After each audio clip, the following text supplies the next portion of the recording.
Good morning, Hope City family. Welcome to today's Daily Devo. My name is Josh. I'm one of the youth leaders here, and I'm excited to be reading the Word with you guys this morning. And I just want you guys to reflect, when's a time in your life where you felt lost? Like there's nowhere to go from here, where you're not sure what the next step is. Because today we're going to be looking at Little Mo, as Ray Dash likes to call him, and we're going to be looking at his life in the first 4 chapters of Exodus.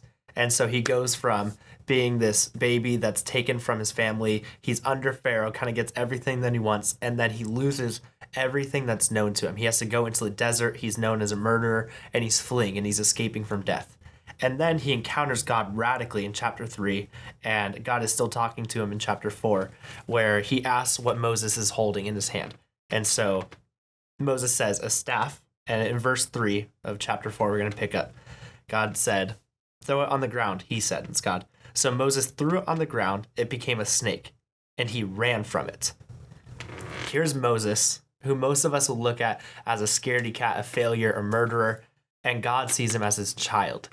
Moses was terrified of a miracle that God just put in front of his very eyes. But luckily, Moses doesn't end his story there. His chapter 4 isn't his chapter 14. We get to see Moses, his character arc, where he trusts in God, and through the ability of his faith in him, he's able to do miraculous things, where eventually in Exodus 14, verse 21, then Moses stretched out his hand over the sea. The Lord drove the sea back with the powerful east wind all that night and turned the sea into a dry land, so the waters were divided. And the Israelites went through the sea on dry ground, with the waters like a wall to them on their right and on their left. See, Moses wasn't stuck in his chapter 4. Through his faith and the God that he had inside of him, he was able to do this miraculous sign that saved the Israelites in this situation, only because he trusted in him. He may have been scared in chapter 4, but in chapter 14, he got to where God wanted him, and he was able to do much more, because the story of Exodus goes farther than this. So I want to challenge you, what season are you in? Are you in your chapter 4 where it's scary and it's hard and you don't know what the future looks like? Or in your chapter 14 where you see the miracles of God?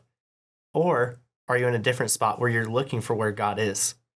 I'm not sure what that looks like, but how can we grow deeper in this? How can we grow deeper in our faith? How can we learn from these people that lived thousands and thousands of years ago and use it to build our faith and build your faith in Christ?